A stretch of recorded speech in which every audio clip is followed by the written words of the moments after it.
బామ్మ మందేసుకున్నావా? వంట అయిందా? లడ్లు తిన్నావా?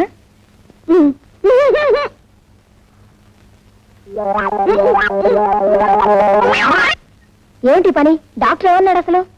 ఏమన్నాడు? అమ్మా నీకు చక్కెర వ్యాధి ఉంది, నువ్వు చక్కెర తినద్దు అన్నాడు. నేను ఇప్పుడు తిన్నది బెల్లమేగా, నాకేమన్నా బెల్లం వేదా? ఈ పిల్లలకి వద్దు వద్దంటే తినమని బలవంతంగా తినిపించింది. నేను స్వీట్లు తెస్తేనే గాని నన్ను హరికథకి తీసుకెళ్ళినా కదమ్మా.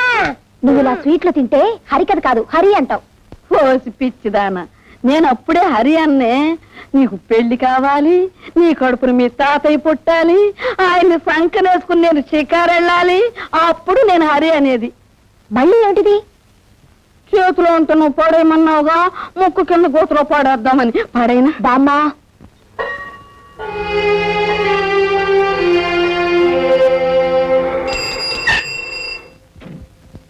బాయ్. Good night.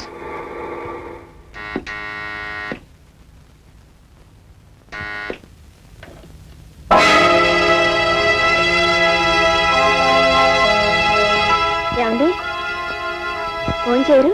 పడుకోవటానికి వెళ్లే ముందు నీ దేవుడి ముఖం చూపించదని 1,00,000 సార్లు చెప్పాను. పోదరికి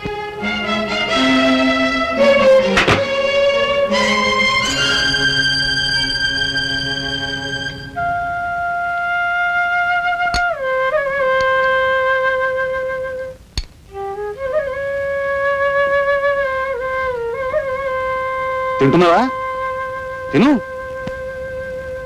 మొగుడు ఎప్పుడు వద్దంటాడా? అప్పుడు పళ్ళెముడు లాగేద్దామని చూసే ఇలాంటి దొంగ పతివ్రతల్ని చాలా మందిని చూశాను. తినవే, బాగా తినవే దొంగ ముంద.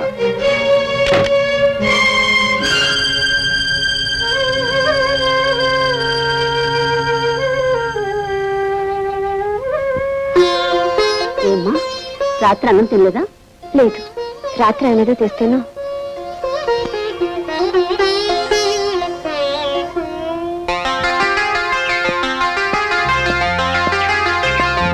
పట్టుకోండి దొంగ దొంగ, పట్టుకోండి దొంగ దొంగ, రంగా పిల్ల పిల్ల, రంగా రంగా పిల్ల, పట్టుకోండి పట్టుకోండి దొంగ, పట్టుకోండి పట్టుకోండి పట్టుకోండి దొంగ, పట్టుకోండి పట్టుకోండి.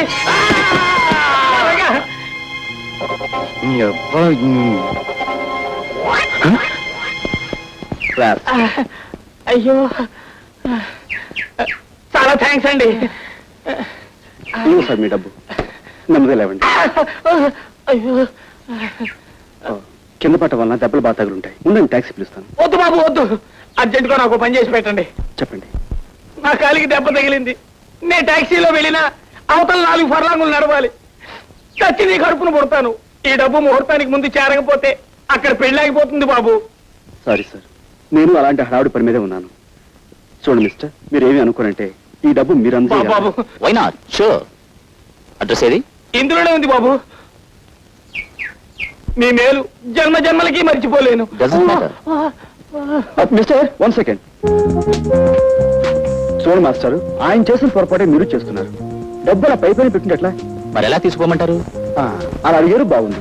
మీ దగ్గర హ్యాండ్ కర్చీఫ్ ఉందా? ఇదిగో బాబు, ఇదిగో ఇదిగో. ఏది? డబ్బులు ఇవ్వండి. మీ దగ్గర మీ డబ్బు ఏమైనా ఉందా? జాగ్రత్తగా ఉంది. ఇవ్వండి మాస్టారు, రోజు అసలు బాగుండలేదు. ఇదిగో ఇలా ఇలా చుట్టి ఇలాగా లోపల గంట పెట్టి బాగా తోయాలండి. ఇది ఇలా పెట్టారనుకోండి, మీ డబ్బు చాలా సేఫ్ గా ఉంటుంది. సరే ఇవ్వండి.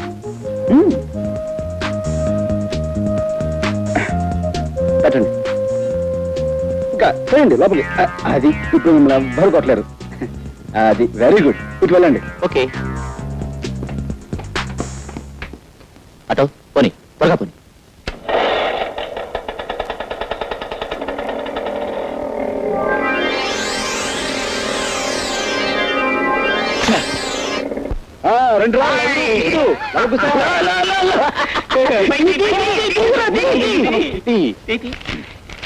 ఎంత గురు లెక్క?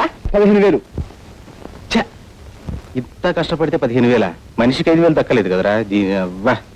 దొంగడికి ఏకలు దొరికిన బంగారం ఎంత వస్తే పెట్టుబడి లేని వ్యాపారం. కష్టపడకుండా 5,000 వస్తే ఆమదం తగినట్టు మొహం పెడతావారా? ₹1 కోసం ఆడది తన శీలాన్ని నమ్ముకోవడం నాకు తెలుసు. 500 దొరక్క ధర్మరాజు లాంటి మనిషి దొంగతనం చేయడం నేను చూశాను.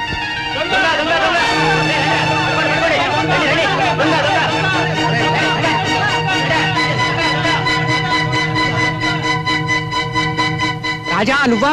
వాడు తరుగుతుంది ఎవరో తెలుసా? మీ నాన్నని.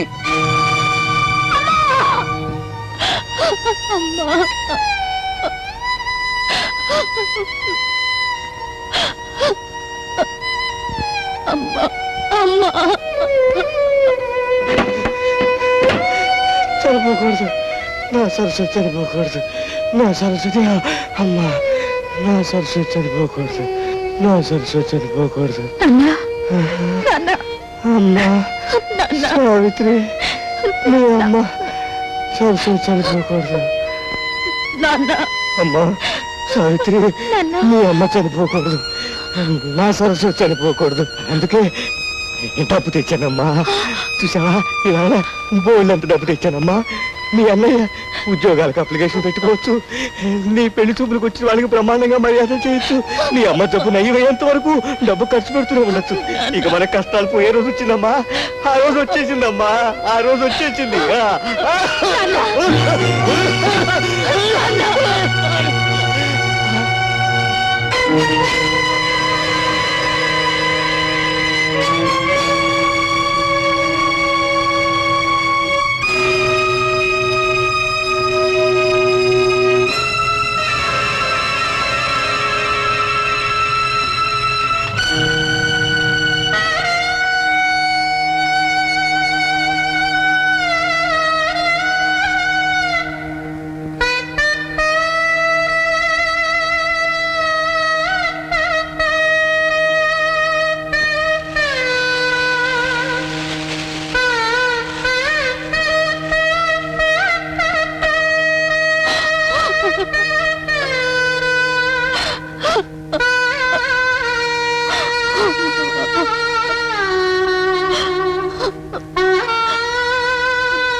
నువ్వు ఇలా మతిపోయిన వాళ్ళ కావటం నాకేం బాగలేదు.